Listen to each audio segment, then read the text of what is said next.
บ่เคยพักผ่อนยามนอนบ่เคยหลับตาใจยังคิดตั้งหน้าหานักเรียนยามนอนเพิ่นคอยคิดซาบทสอนสานฝันให้นักเรียนนั้นก้าวผู้สู่โลกใหม่ถึงเมื่อยและอ่อนล้าน้ำตาจะหลับไหล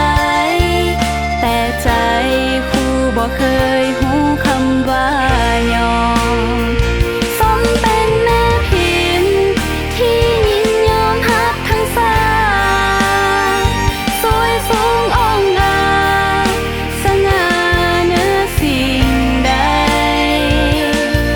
แม่พ่อกำเนิดสร้างเจ้าอาจารย์เพิ่นสอนสั่ง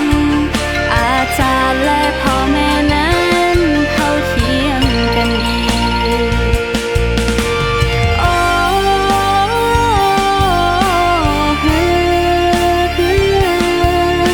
อนานานานานานาฮือฮือ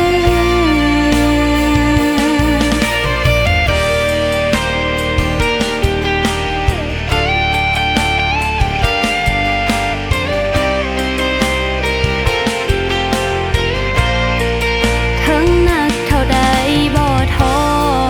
สร้างก่อให้สูงดังฝันขอเพียงนักเรียนนั้น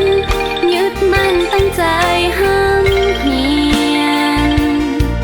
ดิ้นหนค้นหาทุกอย่าง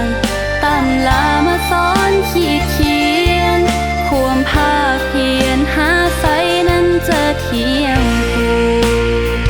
ความรู้ทุกอย่างทั้งศาสตร์ครูนั้นผู้สร้า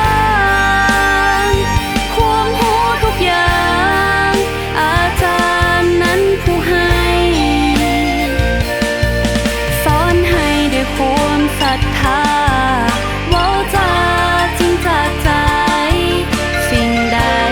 จะงดงามเหมือนน้ำใจครูถึงหนักเท่าใด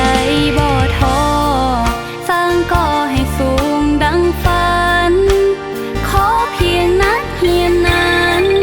ยึดมั่นตั้งใจห้ามเหียนดิ้นหนค้นหาทุกอย่า